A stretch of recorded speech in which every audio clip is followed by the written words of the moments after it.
professors, students, ladies and gentlemen, I'm honored tonight to introduce our speaker.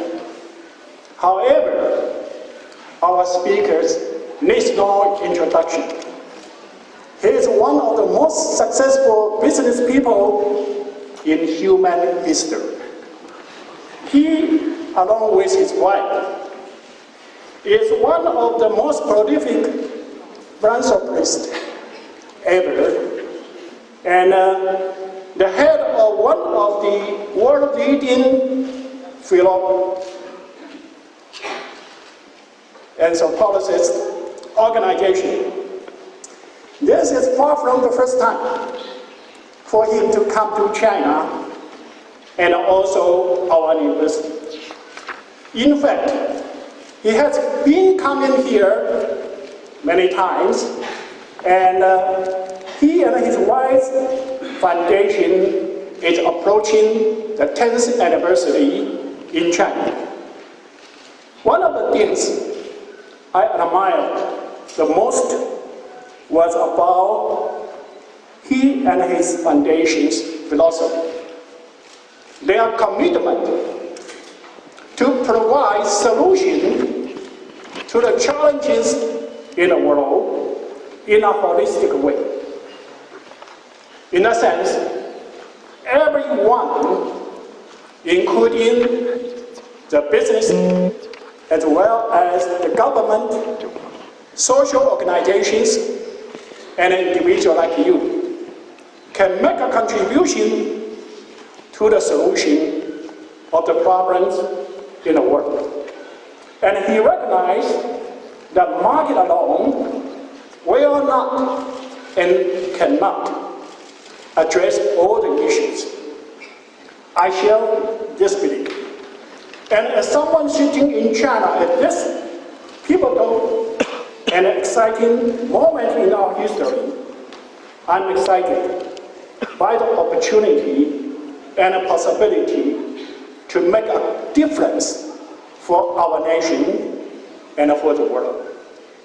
The subject of our speaker's talk tonight is one that strikes a chord with my heart, and I'm sure with the heart of everyone here.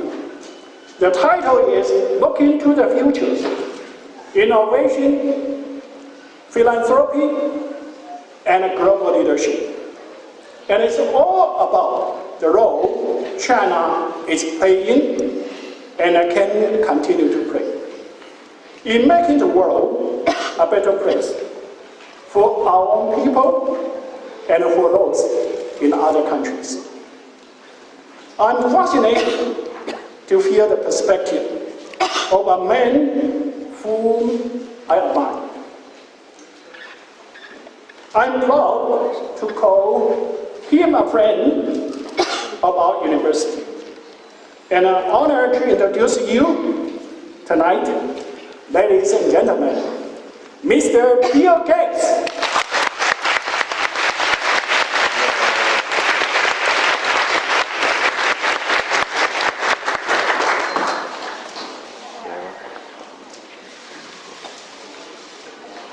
Good evening.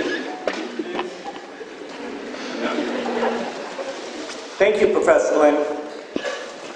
It's great to be here today. Beida has an incredible history, and I'm sure next year, as you celebrate your 120th year anniversary, you'll get to look back on the incredible contributions that you've made to this country. I've been coming to China since the early 1990s, initially as part of my work at Microsoft. It was 10 years ago that I was privileged to be named an honorary trustee here at Beida. I remember what a great time I had in 2008 when I was here watching the Olympic table tennis semifinals between China and South Korea. As I'm sure you remember, China took the gold medal in every category: men's singles, women's singles, men's and women's teams event. That was on top of 2 silvers and 2 bronze medals.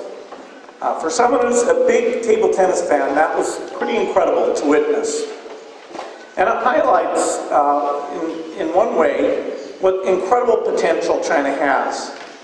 China is on a quest for excellence, a quest not only to improve itself, but to contribute to the whole world.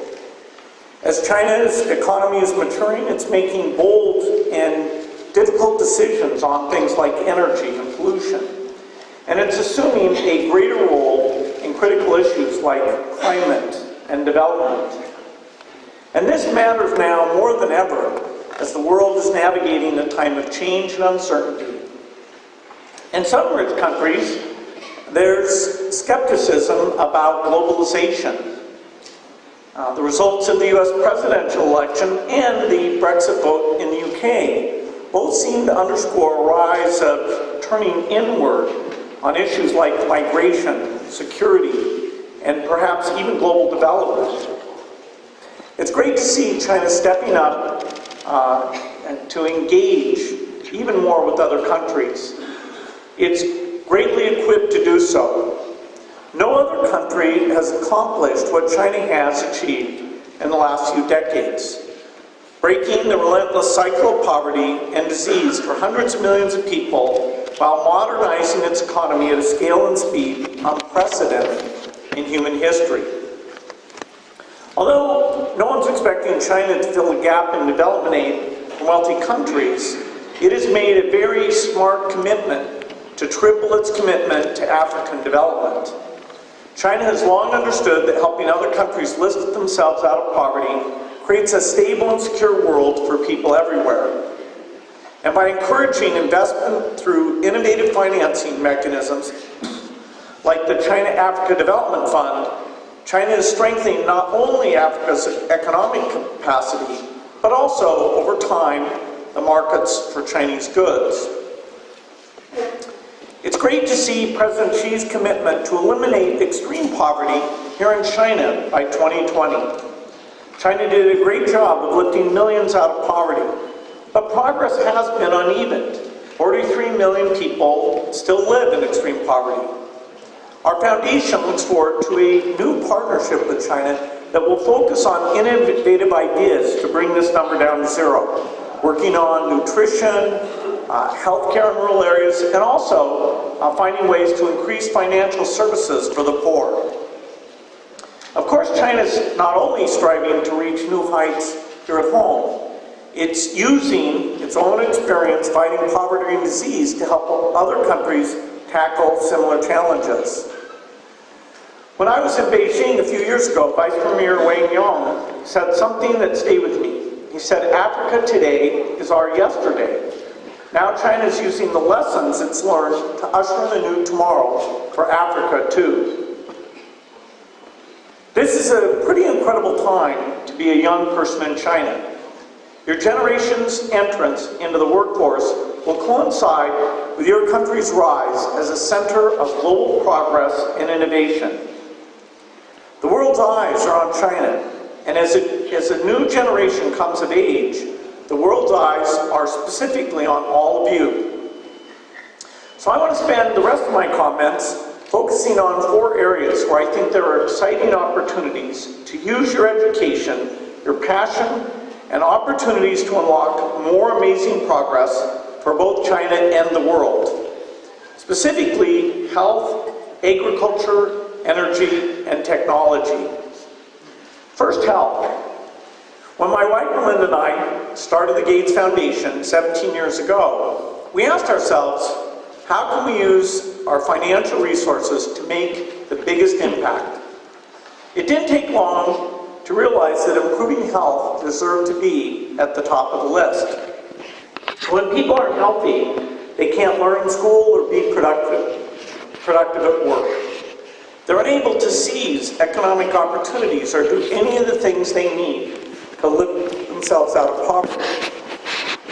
Melinda and I saw the example of China creating a better life for its people, and it inspired us to see if there was a way to support China's progress.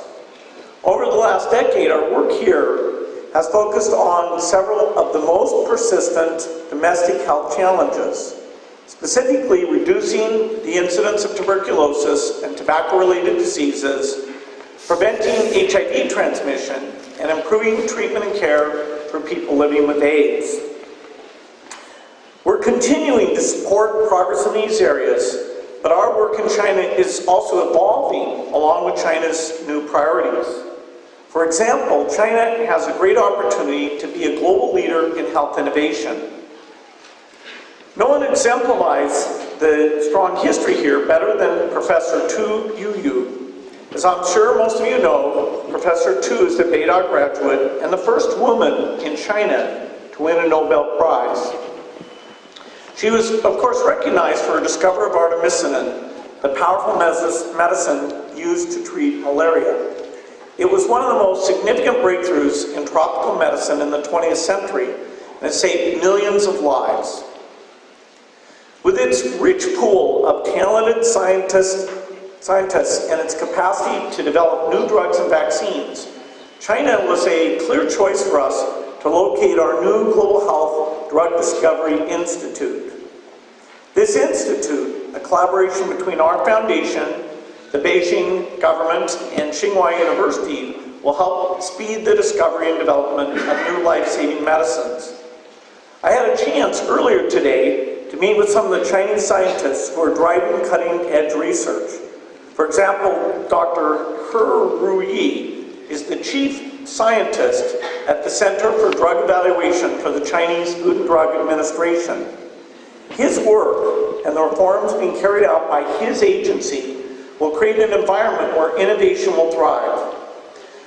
We are working with the CFDA to bring in more experts like Dr. Ruyi to help improve its regulatory capacity so that more Chinese health products can be made accessible to the entire world, including developing countries.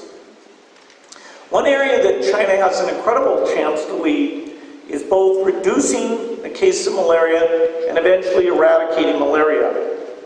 With Chinese leadership, we have a chance to make malaria the third wide-scale human disease after smallpox and soon polio to be wiped off the face of the earth.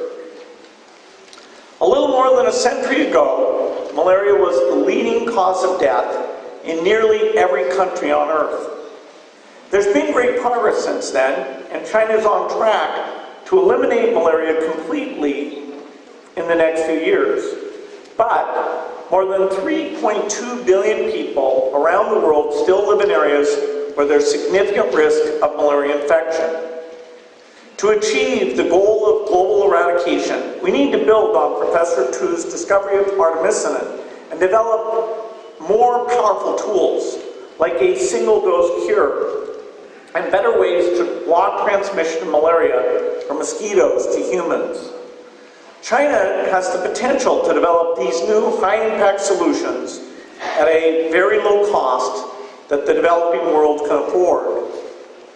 We can start today by doing the elimination of malaria in places like the Mekong River Basin and in the southern part of Africa. Drawing on lessons learned from its own experience, China can help ensure that every family has bed nets to protect them from infection. And it can help countries strengthen their health and disease systems to better diagnose, treat, and prevent future cases of malaria. That's health. The second area where I believe China can accelerate global progress is agriculture. Since 1975, Chinese agricultural productivity has grown at a rate of 12% per year, 4 times the annual rate of growth in Africa. That has not only fed a large and growing population, but it's led to better nutrition and health, higher rural incomes, falling poverty rates, and more labor available to other sectors to drive Chinese economic development. There are many factors that accounted for China's recent Green Revolution. One of the most significant is its commitment to agricultural innovation and the work of people like Professor Yang Longping, a crop scientist at Hunan Agricultural University. Professor Wang developed hybrid rice varieties that increased crop yields over 20%. China's continuing advances in rice can be of enormous benefit to the millions of smallholder farmers in sub-Saharan Africa, many of whom today are barely growing enough to feed their families and who face more difficult weather conditions in the decades ahead. Since 2008, our foundation supported work by the Chinese Academy of Agricultural Sciences and others to develop new varieties of rice that, when crossed with domestic varieties in countries like Senegal, Tanzania, Rwanda, will result in high-yielding, stress-tolerant crops that will boost farmer yields and income. But to feed the entire planet, we need to do even more. One of the most exciting efforts is research by Chinese scientists to supercharge the basic process of photosynthesis itself. This would significantly increase crop yields while reducing demand for irrigation and fertilizer. We're also supporting research by Chinese scientists to improve the health of livestock, which plays a vital role in food security and the rural economy of developing countries. We're working with the Ministry of Commerce, MOFCOM, and the Ministry of Agriculture to promote sustainable agricultural development throughout Africa. That brings me to what I think of as China's third opportunity, energy innovation. China is already one of the world's leaders in renewable energy, and it recently announced it would spend $360 billion on renewable power sources by 2020. This will pay off handsomely for China domestically, and it's a great long-term business opportunity. There are challenges. Sorting out the right mix of technologies, managing the reliability in the new large transmission grid. All of this will be needed to manage in a very complex way to meet the growing energy needs. One element of this system will be the next generation of nuclear technology. This fourth generation can be dramatically safer and substantially cheaper and solve a lot of the challenges with today's nuclear energy. I work with a company, TerraPower, that's partnering with China National Nuclear Corporation and other Chinese companies to provide one way to make this a reality. I've had the opportunity to meet several times with President Xi, and I'm encouraged by his commitment in a number of areas, including his leadership at the Paris climate talks. China was one of 22 countries that committed to doubling their investments in clean energy innovation over the next 5 years. I'm also working with Jack Ma and other Chinese investors who have pledged to invest $1 billion in the development of early-stage energy technology so we can move the best ideas from the labs to the marketplace. A fourth area where I know China has great potential is software. During my time at Microsoft, we were so impressed by the quality of computer scientists and developers coming out of the universities here that we established one of our first research labs in Beijing almost 20 years ago. Today, it's Microsoft's largest research center outside the United States. It's a phenomenal place with 200 of the world's top researchers and developers and more than 300 visiting scientists and fellows. The best thing is that researchers are free to explore what they're most passionate about, which leads to breakthroughs like Xiaobing, a natural language chatbot that simulates human conversation. Some of you may have had conversations with Xiaobing on Weibo, or seen her weather forecasts on TV, or read her column in the Shenzhen Evening News. Xiaobing has attracted 45 million followers and is quite skilled at multitasking. And I've heard she's gotten good enough at sensing users' emotional state that she can even help during a relationship breakup. Besides developing new technologies for Microsoft, the Beijing lab also helps software entrepreneurs who have great product ideas and need help scaling up their business. In the last 2 years, most of the 125 companies that have graduated from the accelerator program were able to secure additional funding, and 3 of those startups have gone public.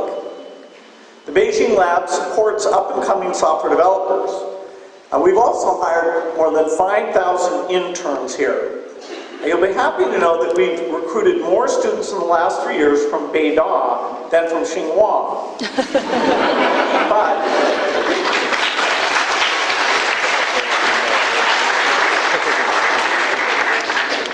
But it's a slim lead, so those of you here in computer science will have to keep up your good work. Technology is also helping to power the philanthropic sector in China. It's a growing sector and one with immense potential. In 2015, people contributed 966 million RMB to causes they care about using the 4 largest online donation platforms.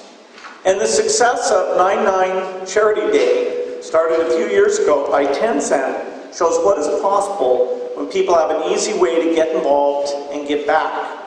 In just 3 days last year, 6 million people like you, raised 305 million RMB in support of more than 3,600 projects. So this is just one example of how philanthropy is beginning to blossom here in China. A lot of the most successful entrepreneurs, including Jack Ma, Pony Ma, Charles Chen Yadong, and Nu Yansheng, have helped create the world's 2nd largest pool of individual wealth. And now they're taking some of their time to get involved and start giving back. The new charity law that took effect last September begins to open up more opportunities for people to be engaged. People are coming together at events like China's 6th Social Good Summit held here at Beida last fall. Some of you may decide to work for NGOs that are making life better for the most vulnerable in society. But even if you don't end up doing that, or make big financial donations, there are many other ways of getting involved. Just learning about something, lending your voice, or volunteering your time is important. What an incredible motivating thing that is, the belief that you can make the world a better place. And there's never been a better time. As the geopolitical current shift, China has an opportunity to advance progress on the most urgent challenges the world faces. China's leaders are embracing this opportunity, but it will be up to China's youth to carry it forward. In the last few decades, millions of people in China have achieved professional and financial success. I'm sure all of you will too, and it's a great thing. I certainly enjoyed all of my work at Microsoft, and I wouldn't trade it for anything. But now I've also had the opportunity in my philanthropic work to meet people who apply their talents and passion in giving back ways. Many of these people are impatient to see the world improve, but they're optimistic that it will. People who believe in the possibility of change and are eager to do something about it. Doctors courageous enough to risk their own lives to save the lives of others suffering from Ebola. Entrepreneurs using their ingenuity to deliver life-saving drugs to remote villages by drone. And people of all walks of life who volunteer their time to help the homeless or mentor a child at risk.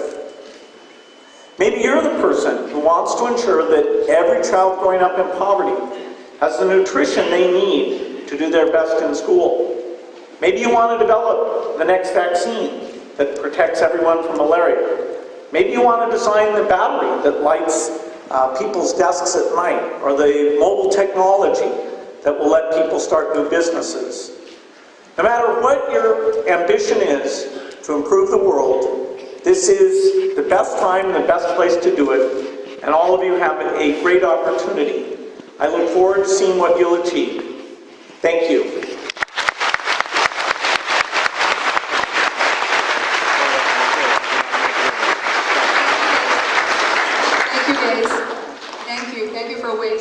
I think many of the words can be the aha moment and be the inspiration for us in the future. And then, actually for us, I think we are really lucky to have the chance of witnessing 15 minutes dialogue between Mr. Gates and Professor Li. So now let's enjoy this high quality dialogue. Let's welcome. I think I speak for everyone here that just give such an inspiring speeches at a time of uncertainties. And we are inspired to hear the world is rising to the fundamental challenges. And China is playing a leading role in this process. In a moment, I'm honored to have the opportunity of dialogue with you.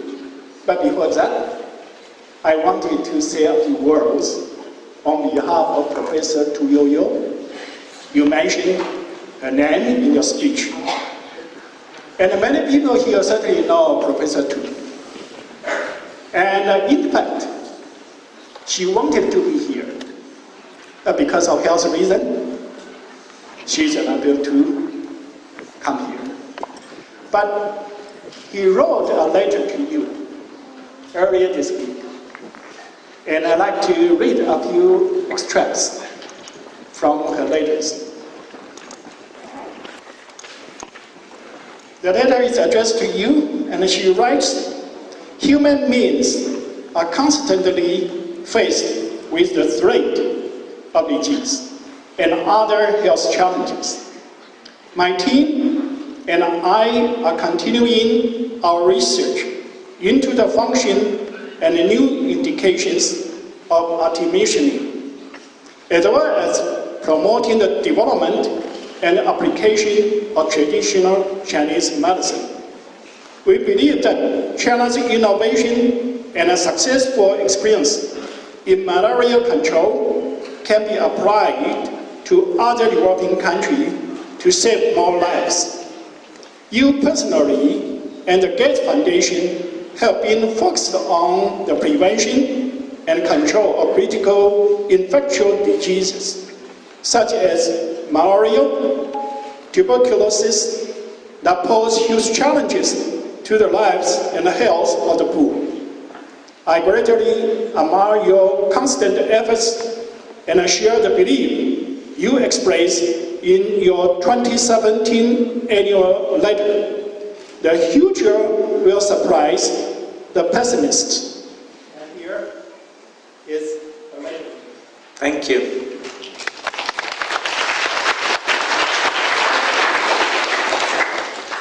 Now I'd like to ask a few questions. The first question is about globalization. You know that there are many skepticism about globalization in the developed world. You mentioned that in your speech. But you are a passionate advocate of globalization.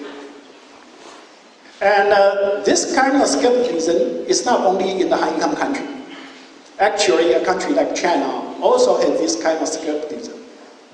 Because people in China say, we are a developing country, and why should we do for other developing countries?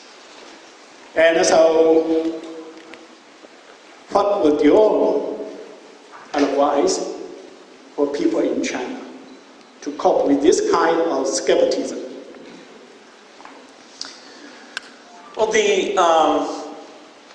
the fact that the countries that are well off, or medium well off, are willing to support other countries that are poor, I think is a fantastic thing. The most generous countries in the world give about 1% of their GDP. That would be Norway and Sweden. Other European donors like the UK and Germany give 0.7%. The US gives 0.2%. And so, you know, I think if that money is thought of in two different ways, it's a smart investment. The first is the humanitarian way.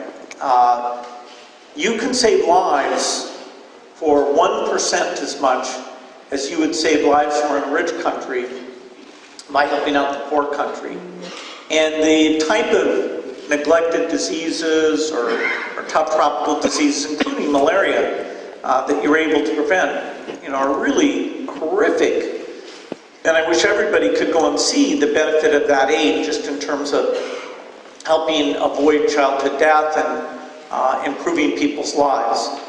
A second way to look at it is a more selfish way and say that as we make the world more stable, as we find diseases like pandemic flu when it starts and stop it from spreading globally, that it avoids us having to deal with a huge refugee problem, it avoids military expense, and it makes the world economy far stronger. And over time, those types of investments have made a big difference. Back in 1960, there were a few rich countries, mostly Europe and the US, and the rest of the world was mostly poor. Today, most people live in countries that have developed up to some type of middle income state.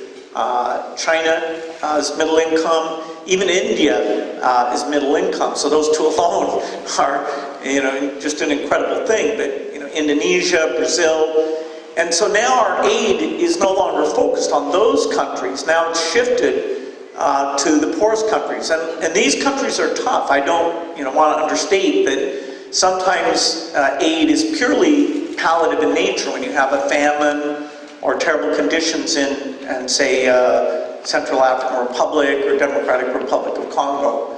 But I've gotten to see personally the value that aid can provide. I've seen how we're getting smarter at spending that money and measuring the output.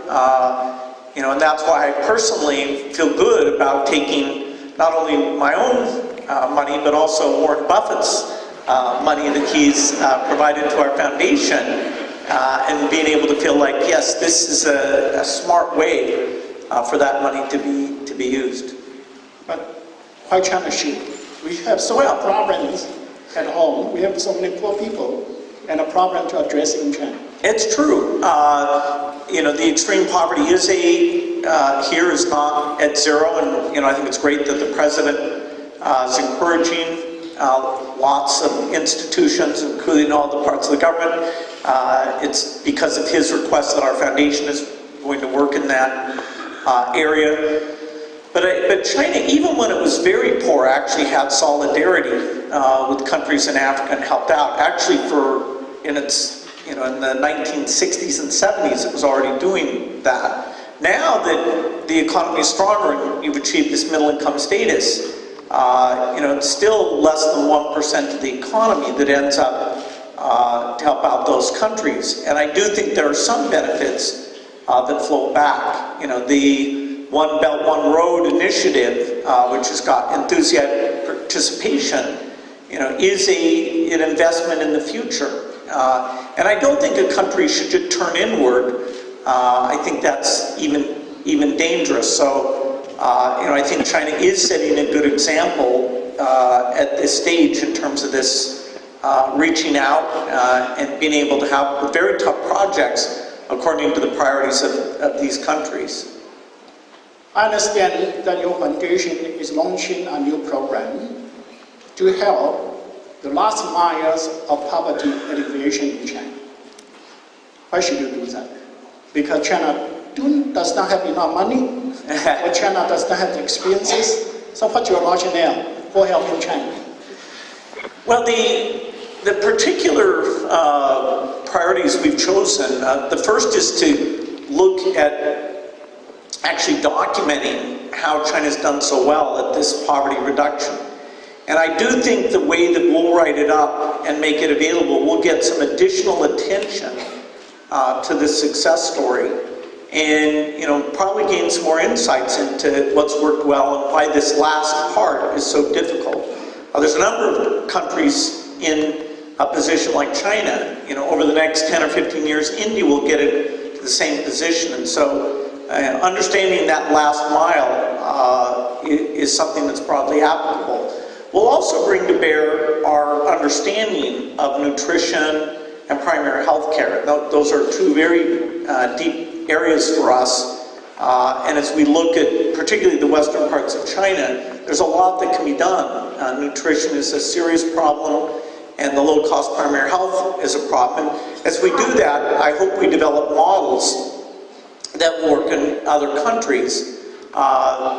It'll be not insignificant, it'll be tens of millions of dollars, but I think we'll get benefits out of that. And in some ways, it's our solidarity with China, as we ask China to partner with us on challenges in the African countries, which it was already doing, but we're trying to exhort China to do even more, and so far we've had a positive response to that.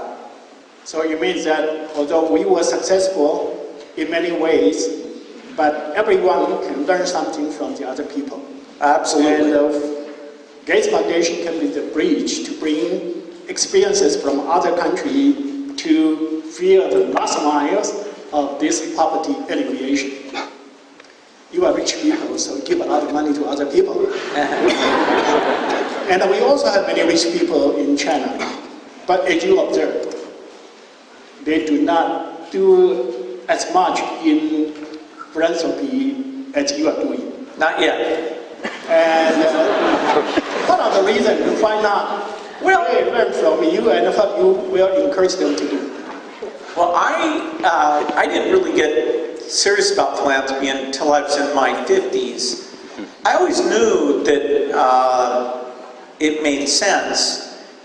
Even before I met Warren Buffett, I read an article he wrote about how leaving very large sums of money to children may not be the best thing either for them or for society. And so I knew that as Microsoft became successful, even when I first met Melinda, we talked about that maybe after I retired, that giving it away would be a fun thing.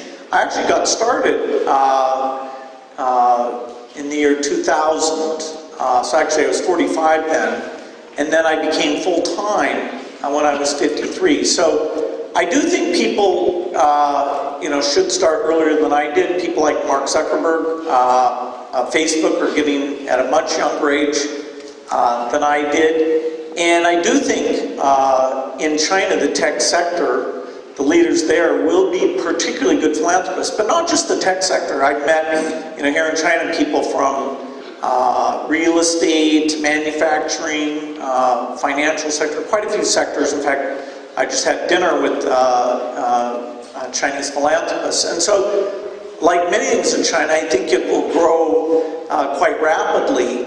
There are definitely some things the government's looking at in terms of how the taxes work and the ease of doing things that I think will facilitate the growth. The sector is not, and the way it's organized, there's some lessons that from the U.S. that I think would be helpful there, and we've set up an institute and a lot of good dialogue. So the next 10 years will be huge in Chinese philanthropy.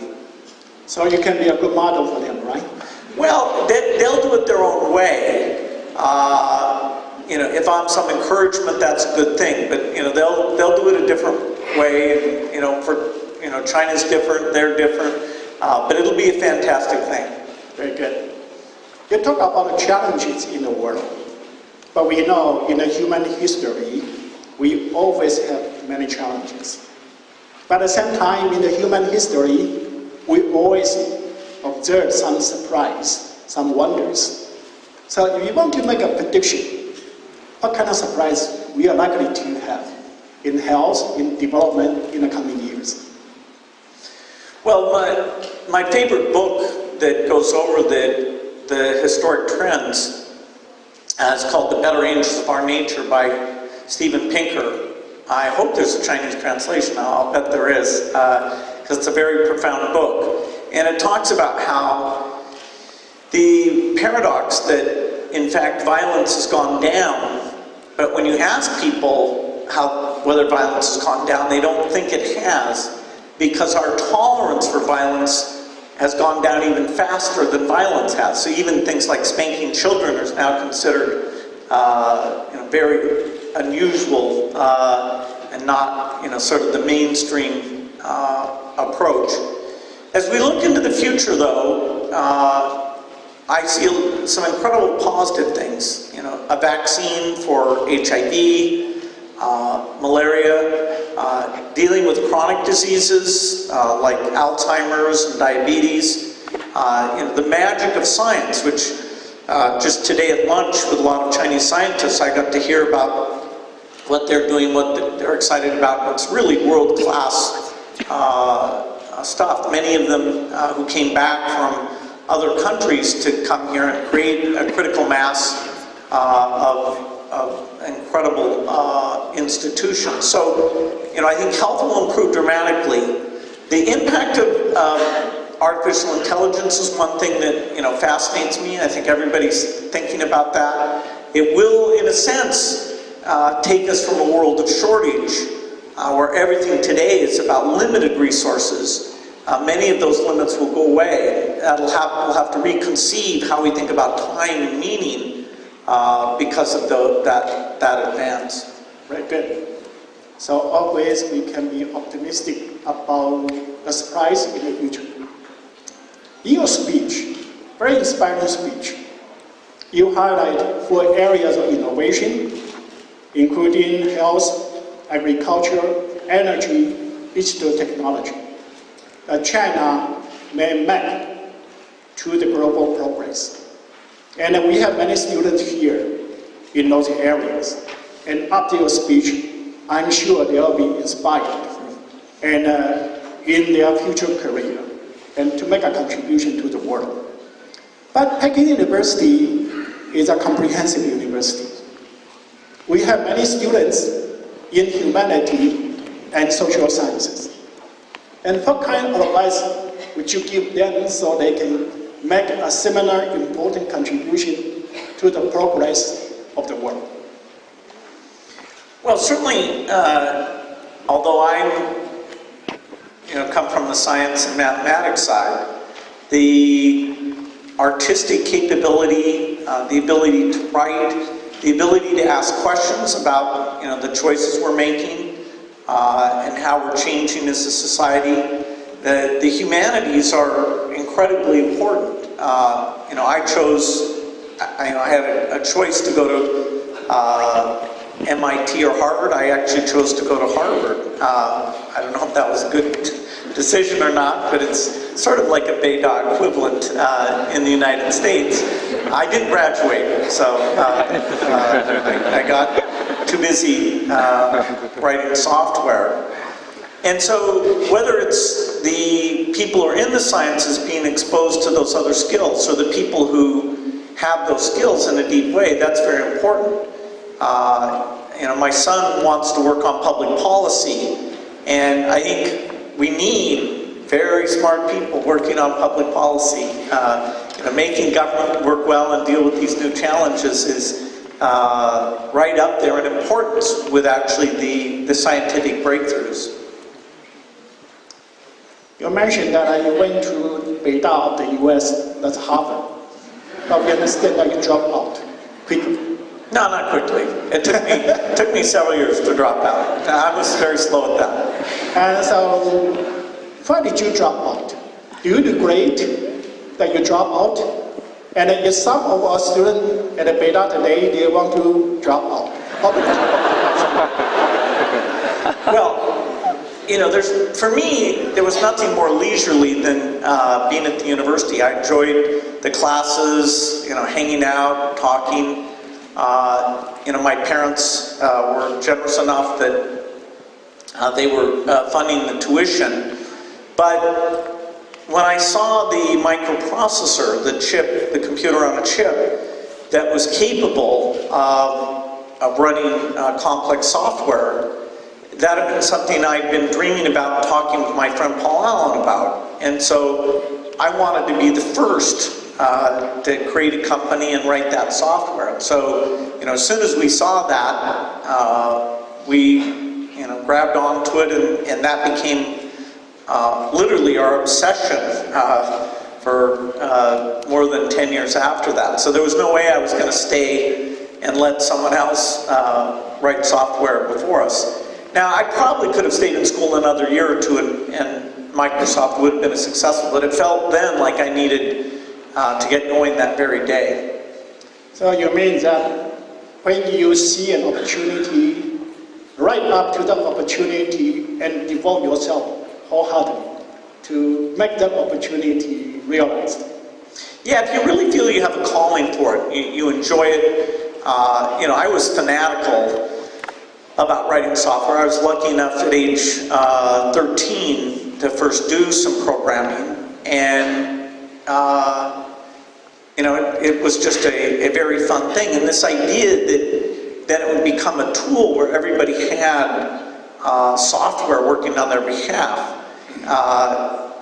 Most people didn't agree with that, and yet, it seemed like the pieces were there and we could build it, and even build the tools for ourselves and hopefully everyone in the world. So during that period of my life, I really only had one focus. I didn't believe in vacations or weekends. Pretty extreme, but in your 20s you can be that way. Now I have the last question. John Keynes, in his famous book, The General Theory, and in the last chapter, last paragraph, last sentence of the book, he wrote, "It is ideals which are dangerous for good or evil." So what do you think the most important ideas for our time to make the world a better world? Well, the idea that animates our foundation is that all lives have equal value. That is, that the great advances of the age, whether it's vaccines or drugs or digital technology, that it's only appropriate that we get those out, the benefit of those out to everyone, independent of what country they live in. And so that's the idea that is behind all the work we do. Very good. So I don't want to monopolize the opportunity. I want to give the floor to our students. Time is short. So when I ask you to ask the question, identify yourself and keep your question short and only one question. So this gentleman there. Good evening, Mr. Gates. My name is Ken Young. I'm a law student here. It's very nice to have you here with us. As you may know, the university students have established many social service groups. We have the Loving Heart Society. We have the Sunshine Volunteers Association that dedicates itself to leukemia and AIDS patients, and we have Legal AIDS Association, just to name a few. Myself was working on a student initiative that's dedicated to help the the Syrian, displaced Syrians now in Turkey, trying to gain back their lives. As any civil society efforts, we encounter most of our crucial work, or some we can say difficulty, is to recruit and also to gain support and understanding from the private sectors. We'd love to have more people to support us. I'm just very curious, as a philanthropist, what is your secret recipe to persuade others, to convince others to your cause of helping out others? Mostly helping people that are from distant lands, who are mostly likely strangers, whose well-being seems to have no connection to your own lives at all. And especially at the time that the world is returning to a new form of tribalism, as you mentioned, turning inwards. Thank you very much.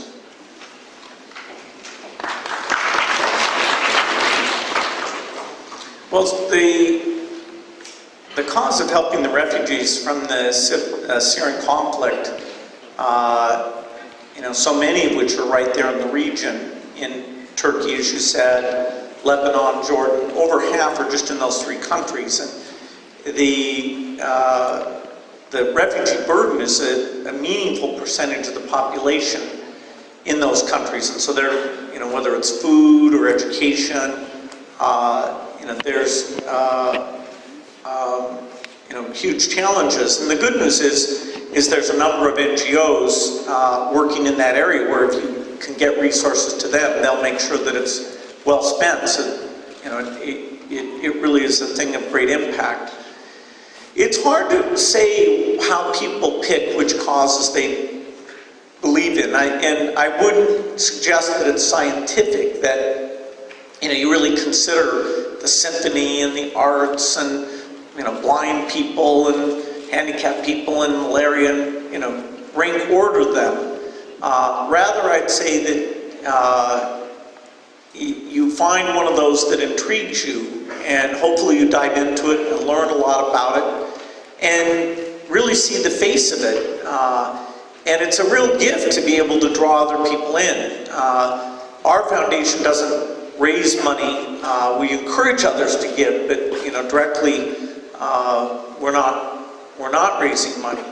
And because these tragedies are far away, getting people to care is hard. If malaria was in your neighborhood, you would get bed nets and make sure they were distributed. If those refugees lived, a block from here, we'd all, pitch in with our, spare food, spare change, and help out. So it's distance. Now with the internet, you'd think we could bridge that distance, but so far it hasn't. It's led to some giving, but not a dramatic increase. So it is a challenge. You could call it a humanities challenge to tap into people's emotions about the needs of people far away. Okay, very good. So, okay, the second one, the lady with red scarf. Okay, great. Yeah, Alice Zhang from Microelectronics Department. Actually, so excited to meet two greatest persons, in Israel. So, yeah, my question is, you mentioned in your talk there are, many achievements in China recently. They're doing very well. So, but as a teacher, as a professor in the university for a long time, I mean that in, maybe more than 20 years ago. Okay. Okay, I think you can hear me? Right now? Yeah, Alice Zhang from Microelectronics Department. I'm so excited to meet two greatest persons here, Israel. So my question is, you mentioned several big achievements in China recently in science and technology. So as a professor, I didn't feel very excited about this because in the last 20 years, I can see that many talent, the top talent students switched from the hardware, because I was doing hard science, to the software programming and to economy and the law school and many, this kind of soft science part. So as a professor, I really care about this, your ideas. You mean will be a future, the train the students, the talents move to the soft science or the softwares, or still have some kind of room for the hardware person to go? This question is for both of you. Okay, thank you.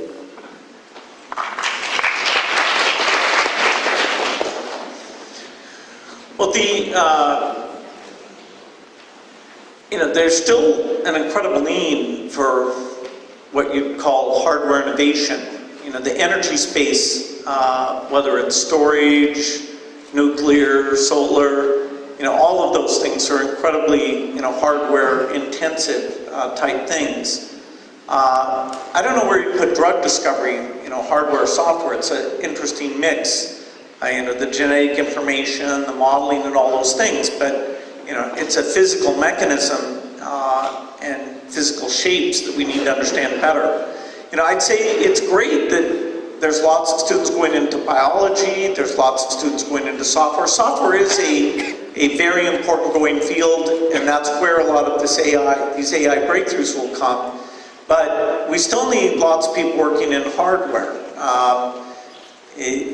Sanitation systems, road systems, the whole infrastructure of the world is going to change in a very dramatic way. So, I think it's just great. More people are graduating from college in China. The quality of the colleges, even the very top ones like this one, continue to go up. And so I think the mix here in China, where you still have a lot of people going into engineering, it bodes well for the country. In many other countries, even though there's all these opportunities in engineering, it's viewed as too tough of a field. So, and I think you have a healthy mix today. Okay, very good. Okay, here. The gentleman. Yep. I recognize him because he's my student. Institute of South Cooperation and Development. And he's from Nigeria.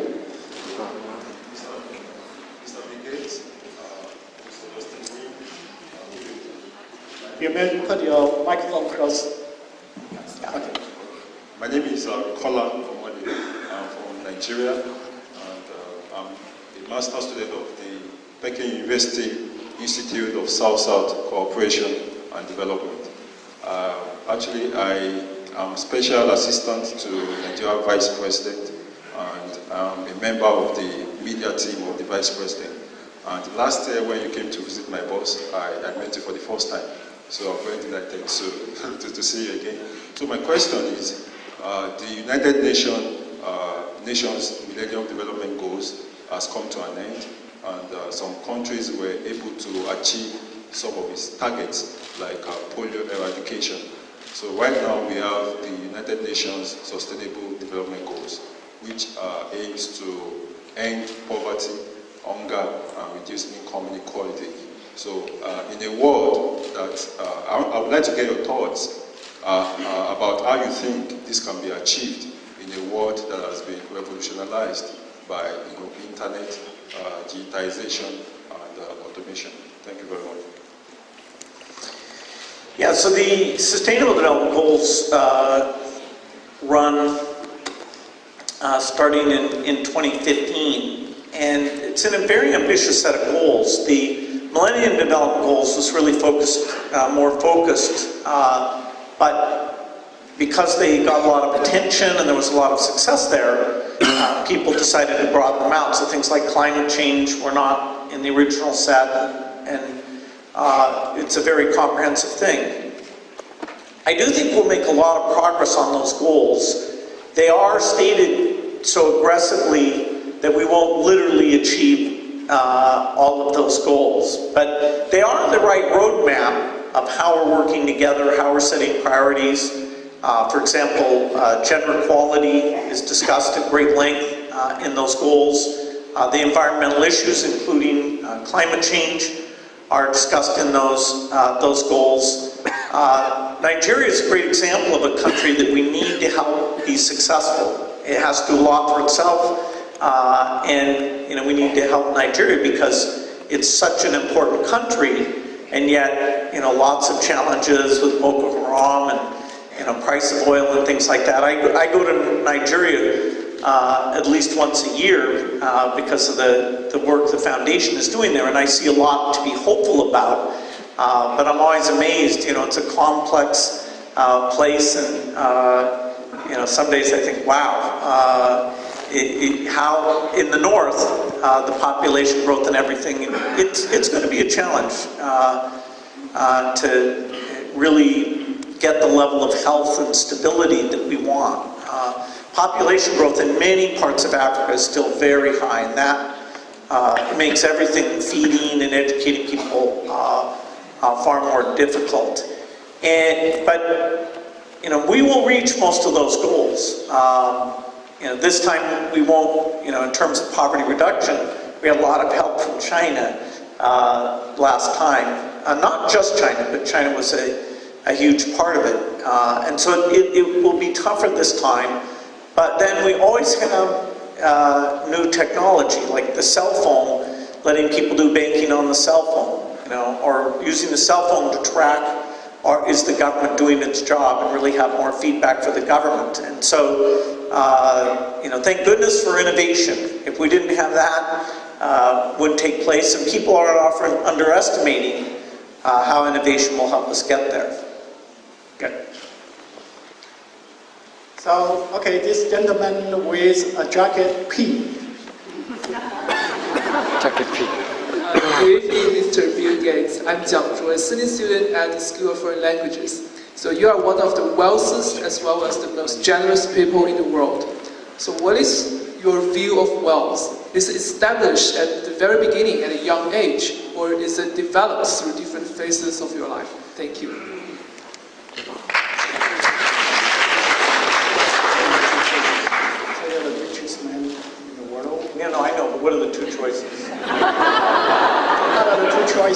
Sorry. So is it established at the very beginning at a young age, or is it developed through different phases of your life? Okay. Yes, thank you.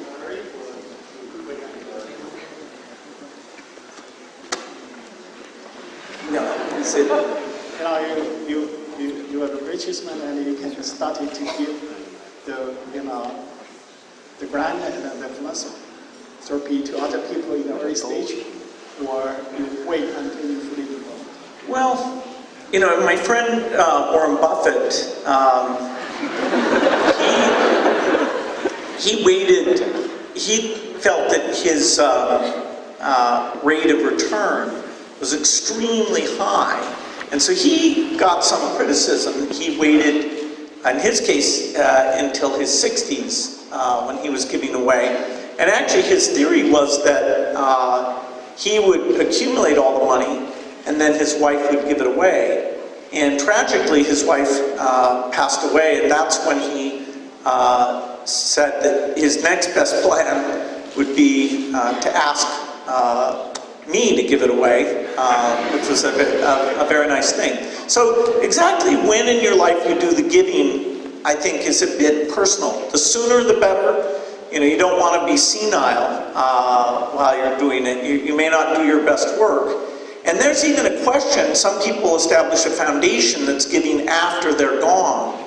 And, you know, I think you can create an organization that could work 10 or even 20 years after you're gone.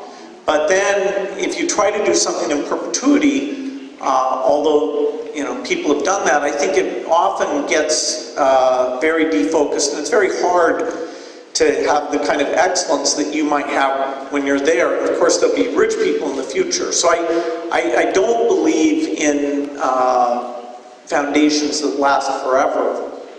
I don't think that's necessarily the best approach. But, you know, as long as you're engaged in your work and the money's accumulating, it's okay, you know, to put off the giving. Okay, so, okay, the lady with the scarf. Good evening, Mr. Gates and Professor Lin. And I'm a student in Peking University, major in journalism. My name is Ai Xinya. And my question is, do you feel working in charitable organization too early may lessen the possibility for young people to start a successful career and accumulate resources to have a greater influence in the future? That's my question. Thank you.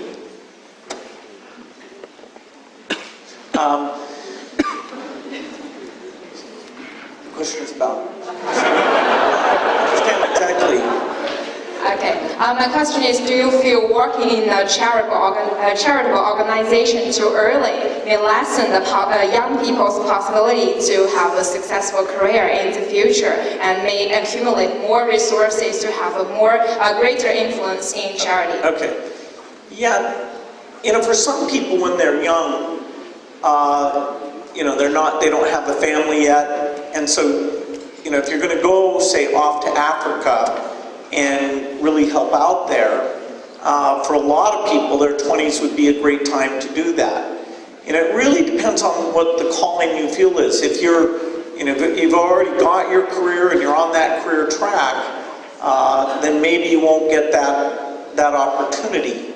And, you know, in my case, I did essentially no charitable work in my 20s and 30s. You know, I made sure Microsoft was giving locally, giving to the community and all that. But I neither had time nor did I want to liquidate any of my stock that I had. You know, I didn't even think about it. So, you know, each person has that path. I don't think people should feel bad if they don't do full-time charity work when they're young. It is something to consider, though, because you can get out there and get hands-on in a way that once you have a family, the likelihood you're going to go, you know, spend a year or more in Africa or other poor countries is quite a bit less.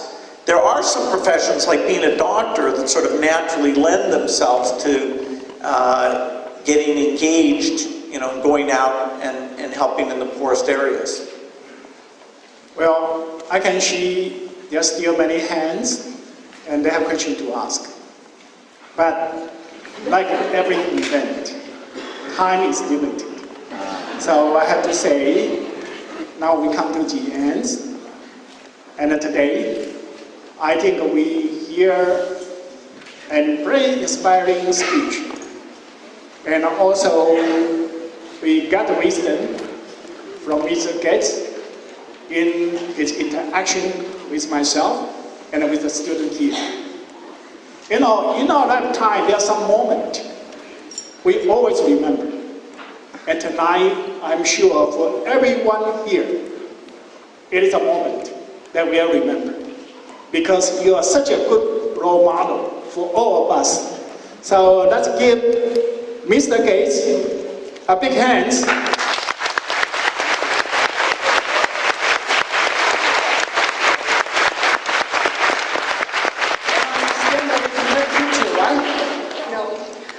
Wait a moment. Yeah. Thank you for Mr. Gates' response, and thank you for Ms. Lin holding this part, and also thank you for every question you put it up. Actually, I remember that Mr. Gates had mentioned in his keynote speech that he's really big fan of China, big fan of table tennis. And also he fondly recalled his experience of watching Beijing Olympic Games here about ping pong games in Beida. So today we have invited a special guest with a special gift.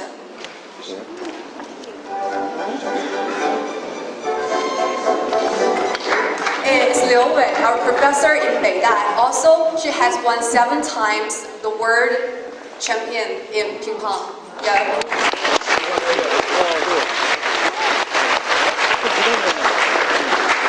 今天给盖茨先生带来一个意外的惊喜，有一个礼物要送给他。Yeah, our Professor Liu Wei today prepared a special gift as a surprise for you, Mr. Gates. Wow. It's the right size for me. 这个是这个中国乒乓球队众多冠军的签名，有刘国梁、丁宁、马龙的。On this side of the table tennis bat, we've signed many names of the world champion of our Chinese national team of ping pong. 这边还有，我约他来北大打一场，他敢不敢？ On the other side of this bat, we write 来北大约一场, which means welcome to Beida, and we can have a game of ping pong together. Thank you, that's fantastic.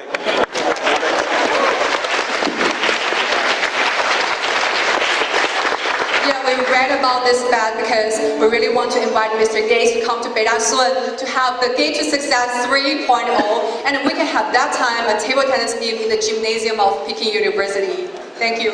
Thank you.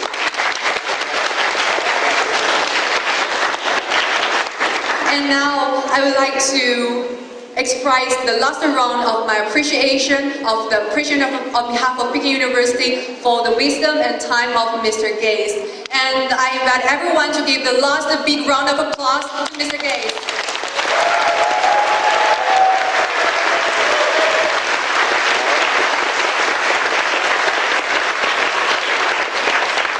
So now it's time for us to take a photo all together. So everybody, please raise from your seat. But stay on the same place, okay?